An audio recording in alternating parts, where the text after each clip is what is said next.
හයි යාළුවනේ මතකද මම කලින් වීඩියෝ එකෙන් ඇහුව ප්‍රහේලිකාව බස් එක නැවත්තුවම කොන්දොස්තර කෙනෙක් මගීන්ට බහින්න කියන්නත් අලුත් අයට ගොඩ වෙන්න එපා කියන්නත් පාවිච්චි කරන ඒ එකම වචනය මොකක්ද කියලා පිළිතුර තමයි බැහැගන්න මොකද බස් එකේ ඉන්න අයට බැහැගන්න කිව්වම ඒක අනක් බස් එක පිරලා නිසා අලුත් අයට ගොඩ වෙන්නත් බෑ නිවැරදි උත්තරේ දුන්න හැමෝටම ගොඩක් ස්තුතියි එහෙනම් ලෑස්ති වෙන්න අද අලුත් ප්‍රහේලිකාවට මම අද ඔයාලට හරිම අපූර්ව ප්‍රශ්නයක් ඉදිරිපත් කරනවා මේක හොඳට අහගෙන ඉන්න. එක්තරා දිලිඳු පුද්ගලයෙක් වංශවත් ස්වාමියෙක්ගේ වත්තේ මුරකරුවෙක් විදියට වැඩ කරනවා. දවසක් රෑ මෙයා මුරසේවයේ ඉන්නකොට හීනයක් දකිනවා.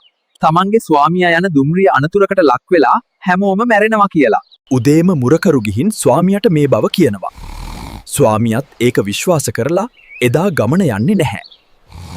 ඇත්තටම එදා ඒ දුම්රිය අනතුරට ලක් වෙනවා. ස්වාමියා තමන්ගේ ජීවිතය බේරගත්තට සතුටු වෙලා මුරකරුට වටිනා තෑගි භෝග දෙනවා. හැබැයි ඒ එක්කම ඔහුව රකියාවෙන් අයින් කරනවා. ප්‍රශ්නය තමයි ඇයි ස්වාමියා ඒ මුරකරුට තෑගි දීලා ඔහුව රකියාවෙන් අයින් කළේ? උත්තරය දන්නවනම් පල්ලෙහායින් කොටාගෙන යන්න. බලමු කාටද මේක අල්ලගන්න පුළුවන් කියලා.